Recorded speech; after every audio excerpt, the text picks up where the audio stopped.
Sedangkan umat Nabi sallallahu alaihi wasallam mereka mengatakan sebuah kalimat yang paling indah, wa qalu sami'na wa ata'na ghufranaka rabbana wa ilaikal masir. Perbezaan antara dua umat, yang satu umat yang selalu membangkang kepada nabinya, memburu para nabinya, mendurhakai Allah Subhanahu wa taala, yang satu adalah umat Muhammad bin Abdullah sallallahu alaihi wasallam. Terlepas daripada itu semua ikhwatul Islam, jadi Baqi disebut dengan Al-Gharqad karena memang dulu di Madinah banyak orang-orang Yahudi, salah satunya adalah perkuburan orang Yahudi. Makanya kita kembali ceritakan tentang Masjid Nabi sallallahu alaihi wasallam. Karena apa sejarahnya dengan hubungan Baqi Al-Gharqad dengan orang-orang Yahudi? Ketika Nabi sallallahu alaihi wasallam sampai di kota Madinah, "Tsumma innahu amara bi bina'il masjid." Nabi sallallahu alaihi wasallam dikala sampai di sini, Nabi perintahkan kepada sahabatnya untuk membangun Masjid Nabawi. Fa arsala ila mala'i Bani Najjar faja'u faqala ya Bani Najjar zaminuni ha'itakum hada. Kemudian Nabi cari siapa yang punya tanah. Yang punya tanah itu adalah Bani Najjar.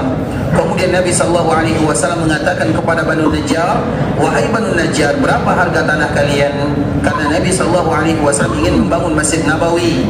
Faqalu la wallahi la natlubu samanahu illa ilallah. Demi Allah, kami tidak mau menjual karena tanah ini kalau dijadikan pembangunan masjid, maka kami akan bagi, kami akan berikan secara free, secara cuma-cuma.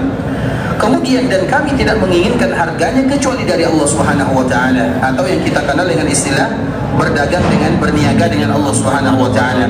Kemudian apa kata Anas yang membawakan hadis ini? Anas bin Malik menceritakan tanah yang akan dijadikan membangun Masjid Nabawi. Bagaimana keadaan tanahnya? Fakana fihi ma aqulu lakum. Tempat yang akan dijadikan pembangunan Masjid Nabawi itu bukan tanah yang datar, tanah yang tidak, tetapi di dalamnya kanat fihi quburul musyrikin wa kanat fihi khirab wa kanat fihi nakhal. Jadi di dalam tempat tanah yang akan dibangun oleh Nabi sallallahu alaihi wasallam ada korma yang sudah tua, tidak lagi aktif, kemudian semak, kemudian dia adalah perkuburan orang-orang musyrikun, orang-orang Yahudi di sana dan orang-orang musyrikun. Jadi di situlah perkuburan orang Yahudi dan orang-orang musyrikun, mereka berada di sana. Kemudian sebelum Nabi sallallahu alaihi wasallam bangun, karena mesti dibangun di sana, tanah tempat membangun Masjid Nabawi ditentukan oleh Allah Subhanahu wa taala sehingga tidak boleh dirubah tempatnya. Kemudian apa yang dilakukan oleh Nabi sallallahu alaihi wasallam? Wa kana fihi nakhl fa amara Rasulullah sallallahu alaihi wasallam bi quburil musyrikin fanubishat. Kemudian Nabi sallallahu alaihi wasallam perintahkan semua perkuburan yang ada di sana digali. Karena tak mungkin bersatu antara masjid dan perkuburan, maka dipindahkan ke bagian kanan Masjid Nabawi dulu. Karena awal mula di Madinah ikhwatul Islam, di kala Nabi sallallahu alaihi wasallam sampai di Madinah, kiblat itu masih mengarah menuju Baitul Maqdis. Kemudian Nabi sallallahu alaihi wasallam berdoa kepada Allah selama 16 atau 17 bulan lamanya. Setelah itu baru kiblat berpindah kepada Ka'bah Al-Musyarrafah. Maka di antara nama Ka'bah itu adalah Al-Qiblah. Kemudian ikhwatul Islam, Nabi sallallahu alaihi wasallam perintahkan semua perkuburan yang ada di sana digali, dipindahkan. Di mana dipindahkan? Ke Baqi yang ada sekarang.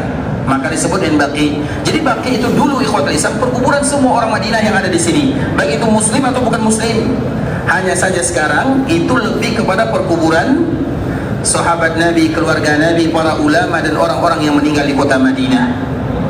Jadi rata-rata sekarang ikhwatul Islam perkuburan yang bukan muslim tidak ada lagi. Namun namanya tetap disebut dengan Baqi Al-Gharqad. Al-Gharqad itu dinasabkan kepada orang Yahudi yang ada di Madinah. Jadi itu adalah di antara namanya. Maka tak boleh kita menamakan Jannatul Baqi atau misalnya surga yang ada di Baqi. Tidak boleh kita menamakan yang demikian.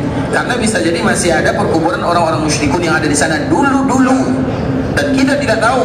Karena memang itu adalah tanah atau memang ini merupakan di antara tempat orang-orang musyrikun dan orang-orang Yahudi. Maka namanya tetap disebut dengan Baqi Al-Gharqad. InsyaAllah jelas sampai di sini ya.